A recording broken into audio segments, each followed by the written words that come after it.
Welcome to Channel 5 Race Week, back on track with the state's high-speed act. Channel 5 Race Week is brought to you in part by Subway, the place where fresh is the taste. And here's a quick look at what's ahead this week on Race Week.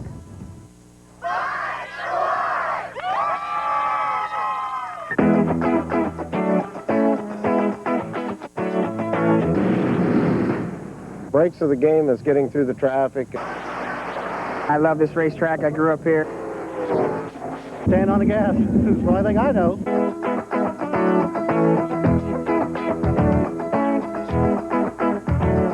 And hello again, I'm Jeff Grummer, and welcome back to another night on the go right here on the Racing Show. Tonight we roll out the races from 5 different tracks, and later on we'll even throw in a little family fun. And sticking with that theme tonight, we begin at the fair, where the bumper cars don't start until August, but the wild rides are in full swing. Channel 5 racing reporter Dave Reef was in Des Moines Friday night and shows us the quick way around the State Fair Speedway.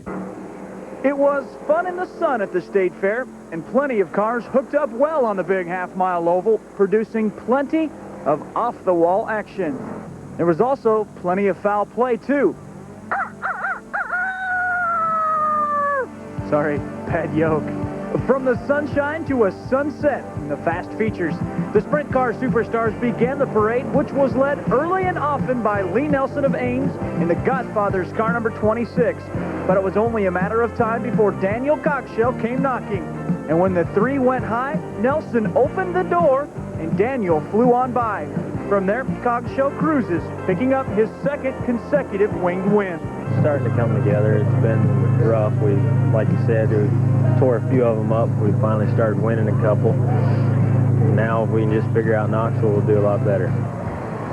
Thumbs up as we move on to the late models, where it was a French feast, moving from the back of the pack into third. Then, Jeff staked his claim on number 1, passing the Zero car, slapping the SWAT car into first. At the checkers, it's French, taking home the win.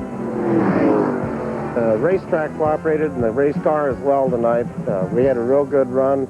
The breaks of the game is getting through the traffic, and by the 5th lap, the chess game was over. It was time to go tonight. Moving on to the modifieds and a slippery start. The early leader was Gail Havilone in the 9H car, but when Havilone goes high, Ron Little takes the 10 low and moves into the lead. Later, Kendall Sather takes the 21 around Ron, showing the way. But when Kendall's car quits, it's Ron Little picking up the big win. Motor's a little weak, so we decided to go to the high side and a little bit more and be patient. My boss was leading. He told me this morning not to pass him, and I threw that out the window when I got behind him. It just had to be done. Motoring on to the stock cars, we find Steve Jackson in the 2J, too quick, passing into the lead. In the end, it was anybody's race as Bill Bonnet joined the battle, but the guy who got the good line was Mark Smizer, as some Bloomfield rain gives him some State Fair blue. Street stock feature number 1 found 4 cars fighting it out for the lead, and when the 30 car of Mark Chance takes a chance down low, Mark moves into first. But when chance happens upon a fender bender, the yellow checkers give Mark the street stock feature win. And that brought us to the night's final feature, the Wild Thing Street Stocks Part 2. And unlike the rest of the smooth evening, this race got off to a bumpy start. Dan Wright and Doug Lee take a bumpy ride. Wright walked away all right, but Lee wasn't as lucky. The jaws of life were needed to extract Doug. Good news to report, he was checked out and released. From there, the night ends as the street stock feature number 2 will be made up this Friday night. At the State Fair Speedway, Dave Reef, Channel 5 Race Week. All right, thank you very much, Dave, and we've got time for more. In fact, 4 more highlights coming up, including the Boone Speedway and the Knoxville Raceway, right after these winners on a roll. Stay with us.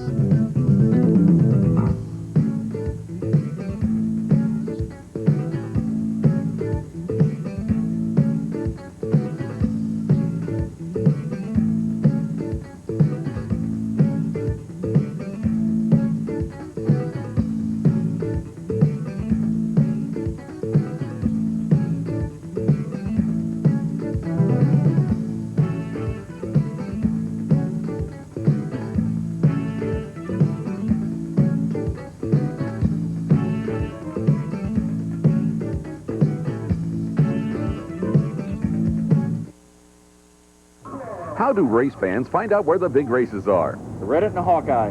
How do they know who's winning at tracks across the country? I read it in the Hawkeye. Where do top drivers find out who's the fastest? I read it in the Hawkeye. If you're a race fan and want to stay on top of it all, call 319-472-4763 and order a subscription to the #1 racing paper in the Midwest, the Hawkeye Racing News. So next time someone asks you how you know so much about racing, tell them. Hey, read it in the Hawkeye. Have you ever wondered what the legends of sprint car racing could do in today's super fast sprint cars? If you have, then don't miss the 2nd annual National Sprint Car Hall of Fame Petron Plus Legends Classic in Knoxville. On Friday, June 10th, over 40 sprint car legends will go flat out, full bore in today's super fast sprint cars. See legends like Earl Wagner, Bill Oots, Tom Bigelow, Larry Dixon, and many more. Then at noon on Saturday, stop by the Dyer Hudson Building for the National Sprint Car Hall of Fame induction. It all happens in Knoxville, the sprint car capital of the world.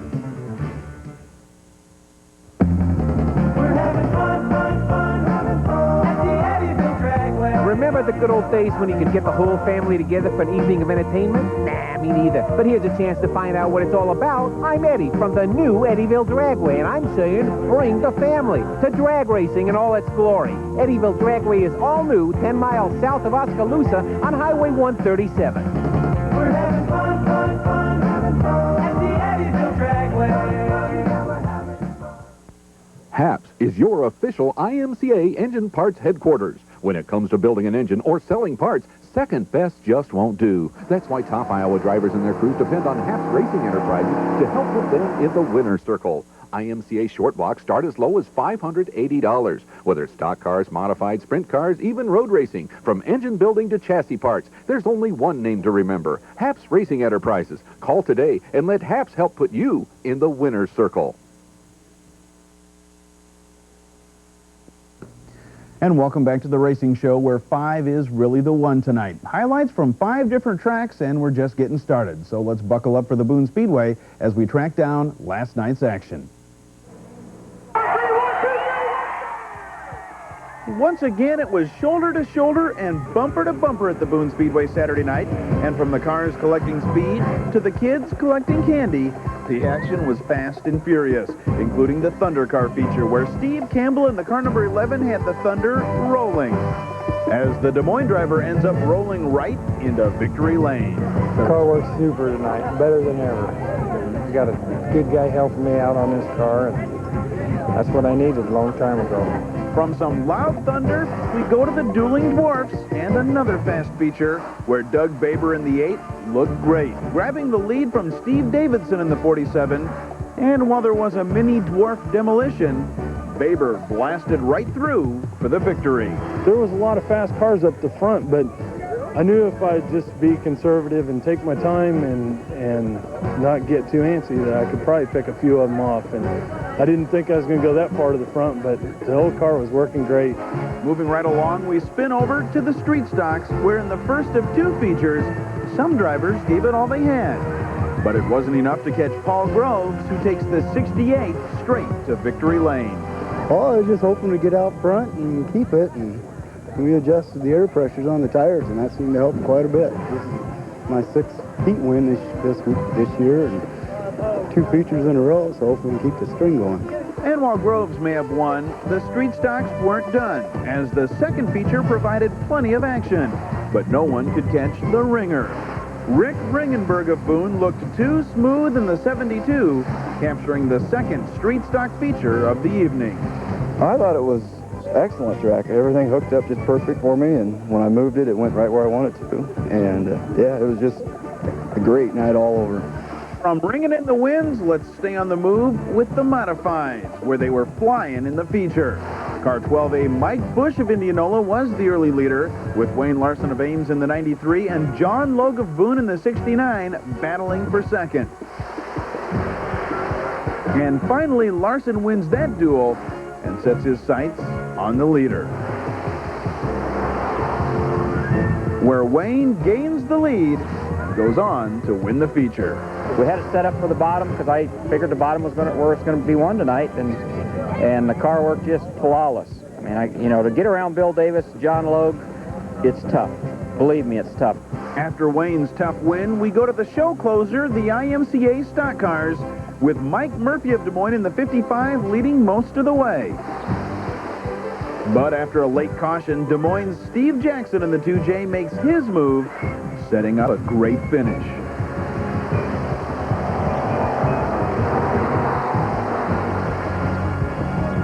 And through all the action, Jackson takes home the top prize. That caution really helped us, and we was able just to get Mike on the bottom. He was sliding out just a little bit. It looked like he was getting a little bit loose, and our car was coming to us. Yeah, that's a lot of fun when you can do that with guys, you know, you can trust, you know, like Mike. He's a good competitor, good driver, and I didn't have, you know, any problems running side by side with that guy. An exciting end to an exciting night where just about everyone could take a bow. Now let's switch to the sprints and another night at Knoxville, which was a little hard on Mitch Alexander. Mitch did get out okay, and in the 360 limited sprint feature, it went smooth for California, Missouri driver Randy Martin, who takes the 14 to Knoxville feature win number 2. We really look forward to winning that first one, and winning 2 now, that just makes it that much better. And after the night's limited get-together, it was all up for grabs in a 410 unlimited class classic.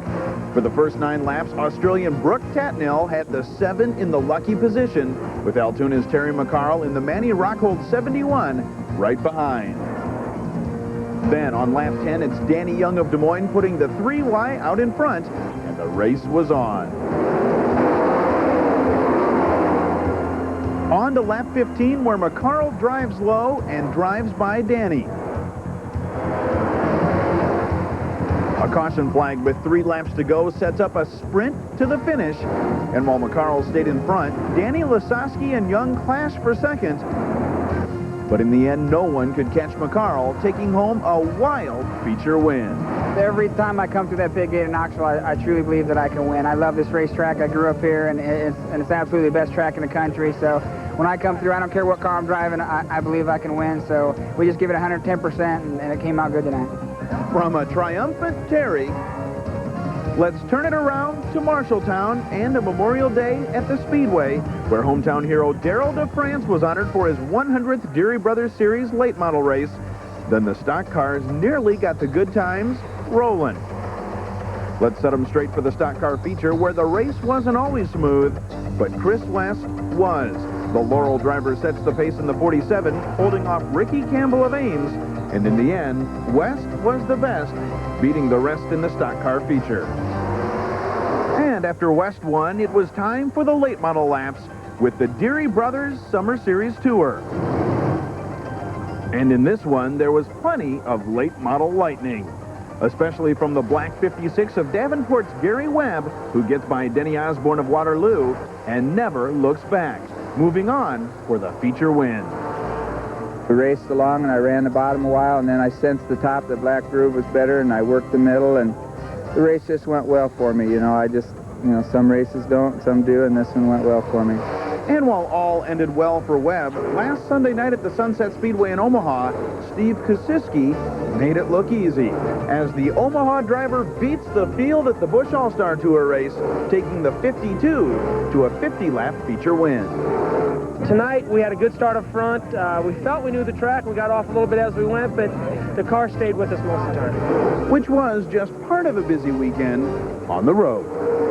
And as you can tell, the race crew has put in a lot of miles this week. Now, coming up next, we're going to have some family fun. Stay tuned for that right after we roll around the state with some winners.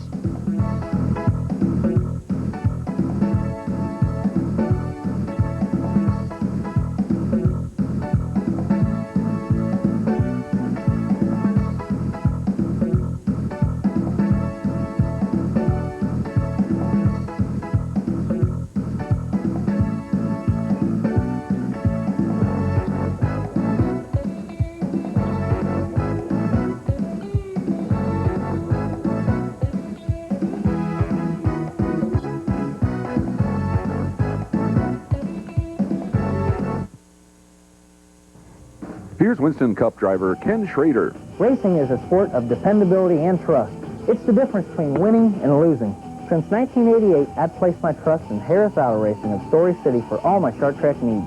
Their excellent professional staff stays updated on all current technology and equipment. They'll help you get the top performance you need to bring home that checkered flag. When it comes to racing performance and dependability, there's only one name to remember: Harris Auto Racing in Story City. This summer, come to the Hamilton County Speedway at the Fairgrounds in Webster City for the best in NASCAR Winston Racing Series every Saturday night. Hamilton County Speedway draws some of the best drivers in the Midwest and features 5 classes of race cars: dwarf, NASCAR hobby stock, stock cars, modifieds, and late models. And don't forget the 50-50 program. Make a donation. Half goes to a nightly drawing for fans and half goes to the Drivers' Point Fund. Bring the families to see the action every Saturday night at the Hamilton County Speedway in Webster City. Grandstands open at 5, hot laps at 6:30, racing at 7. The sport of kings, Iowa style. Prairie Meadows. Watch and wager on the Belmont Stakes, Saturday, June 11th. And on June 12th, the first 1,000 race fans will receive a free pair of binoculars from Budweiser and Prairie Meadows. Dig in. Hang on. Let the dirt fly. Prairie Meadows, the best time around. The legends of sprint car racing way back when, they raced cars like these. But today's cars are faster, and that can cause an argument. Who's better, today's energetic racers or the older guys who haven't lost their touch but may have lost some hair? Well, good news. On Friday, June 10th, the Knoxville Raceway is going to settle this argument as they host the 2nd annual Petron Plus Legends Classic. We're going to show you young guys how it's done. The Legends Classic, over 40 legendary drivers in today's sprint cars. At the Knoxville Raceway, there's a family story that's stealing the show. In fact, the Alexanders are probably the fastest father and son act in the state. And tonight in our Races, Faces, and Places segment, we shine the spotlight on a family on the run. At an age when most kids are just starting to drive a car, 16-year-old Mitch Alexander has no trouble getting around. The Knoxville teen is the youngest driver at the Knoxville Raceway this season, fulfilling a lifelong dream at just 16. I figured it'd be 20, 25. It's fun. It's hard. It's a learning game, but it's fun. But don't get the idea that Mitch rides alone. In fact, parental guidance can be as close as the next sprint car, where Mitch's racing father, Terry Alexander, keeps track of the kid. He's worked on the car for probably I've been racing 13, so he's been racing my last 10 years. And while some drivers never get to meet their racing role models, Mitch doesn't have to look any further than his father. My dad's always been my role model. Which, of course, makes it easier to take a little fatherly advice. Stand on the gas. That's the only thing I know. But every once in a while, it's a role reversal, as Terry tries to keep up with the younger generation. He's already talking about chasing the old man, so if he does good, he'd be proud. Still, if I can't catch him, I don't know. And if Mitch has his way, he'll track in his father's footsteps for a long time. I'd like to stay in it and make a career out of it. That's something I'd want to do the rest of my life. So for the Alexanders, it's simply like son, like father. And one thing's for sure, Terry usually knows where Mitch is on Saturday night. Now coming up next, we'll turn back the clock and visit the Sprint Car Hall of Fame and Museum after more of today's winners on a roll. Back in a flash.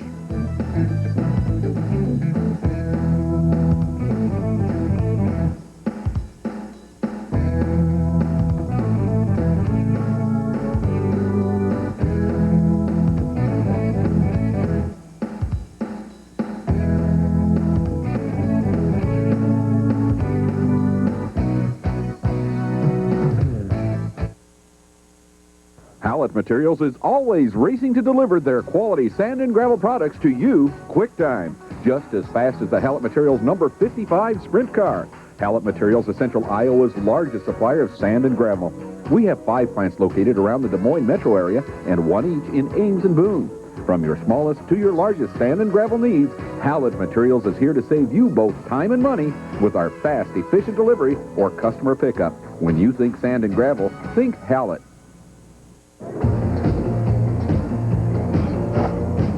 It's racing time again, and there's no better place to see your favorite drivers mix it up than at the Southern Iowa Speedway in Oskaloosa. Come see some of the Midwest's top drivers as they rip and roar through the meanest half-mile oval in the state.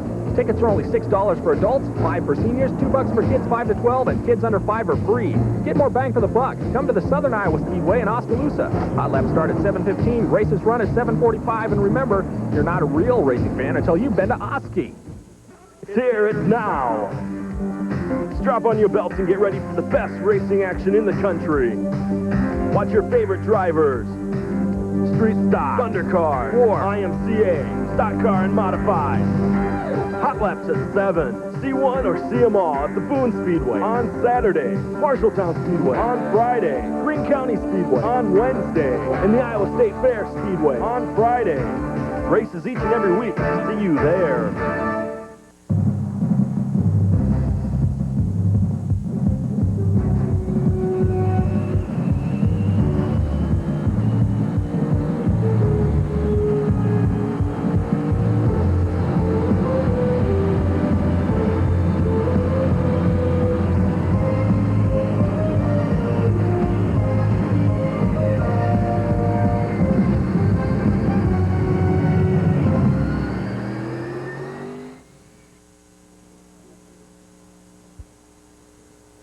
And welcome back to Channel 5 Race Week. Tonight we take a trip down memory lane as we put the Sprint Car Hall of Fame Museum's Craig Agan in the driver's seat. Well, when we first opened here, our first soft opening, Jeff, in November '91, I was on the board of directors at that time, and I was chairman of the display committee.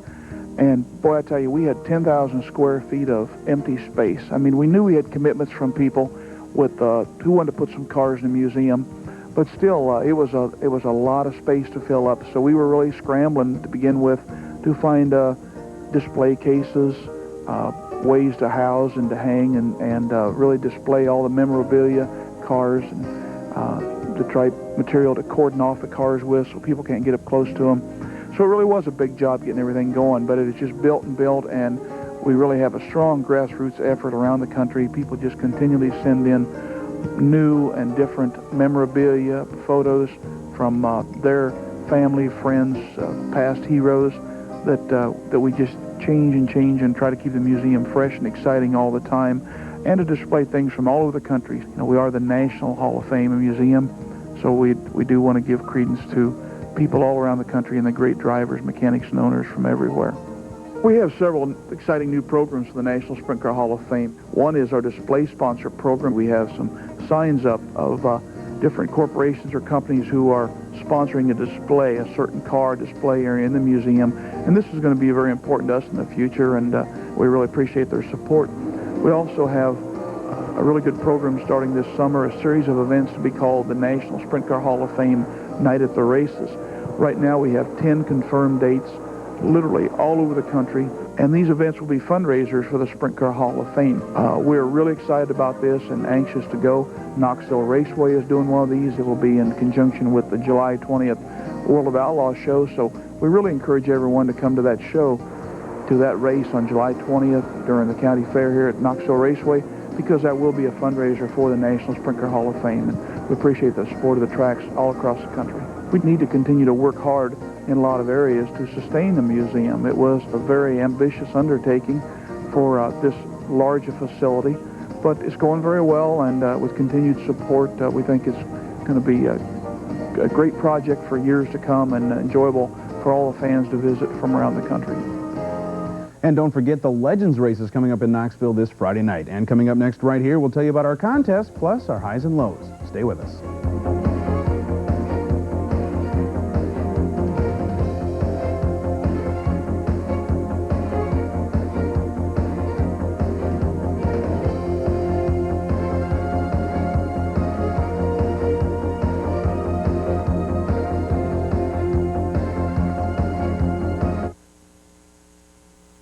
Have you ever wondered what the legends of sprint car racing could do in today's super fast sprint cars? If you have, then don't miss the second annual National Sprint Car Hall of Fame Petron Plus Legends Classic in Knoxville. On Friday, June 10th, over 40 sprint car legends will go flat out, full bore in today's super fast sprint cars. See legends like Earl Wagner, Bill Oots, Tom Bigelow, Larry Dixon, and many more. Then at noon on Saturday, stop by the Dyer Hudson Building for the National Sprint Car Hall of Fame induction. It all happens in Knoxville, the sprint car capital of the world. It's so easy to fall in love. It's so easy to fall in love with your new truck from Larry Clement and Fort Dodge. Pickups, vans, club cabs, Blazers, Jimmys, Suburbans. Clement has the truck for you. For bigger jobs, get the 1-ton medium-duty GMC or the Bulldog Tough Mack truck. Get the right truck at the right price right now from Larry Clement and Fort Dodge. to fall in love. It's so easy to fall in love. When your car faces competition, you can't afford second best. That's why professional drivers and crews depend on Midwest Motorsports in Ames. Midwest Motorsports has expanded to provide the very best in parts and service to you. Names like Crane, Autometer, Velpro, TRW, and Seal Power engine parts. Plus, they offer the technicians, mechanics, and equipment to build that engine from the ground up. Whether for street, drag, or circle track, Midwest Motorsports has what you need. 620 East Lincoln Way in Ames.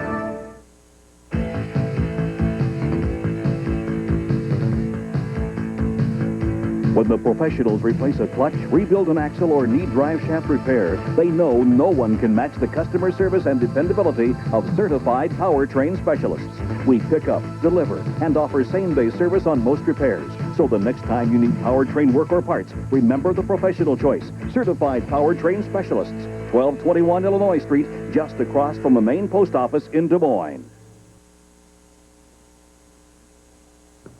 And once again, here's what we're serving up this year in our Ride to the Races contest. 2 tickets to the Hooters 500 Winston Cup race in Atlanta in November, plus a pair of ARCA tickets as well. Now, you can register at any Clement Auto or any participating Subway shop, which makes a nice stop after the races. Or, as always, you can send a card to WITV's Ride to the Races contest, P.O. Box 724, Des Moines, Iowa, 50303.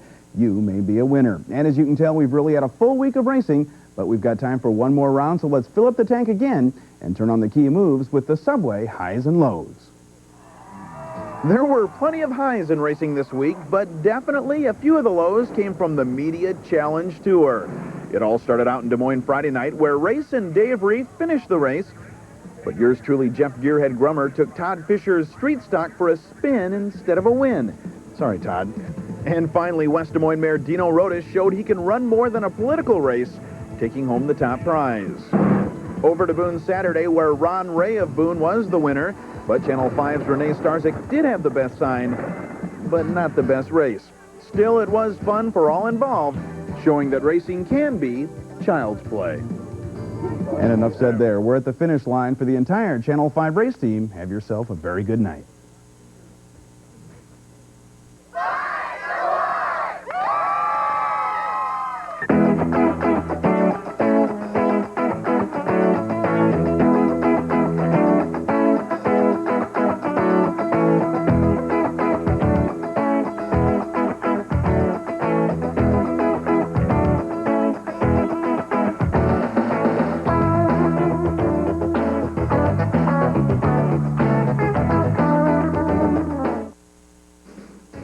The legends of sprint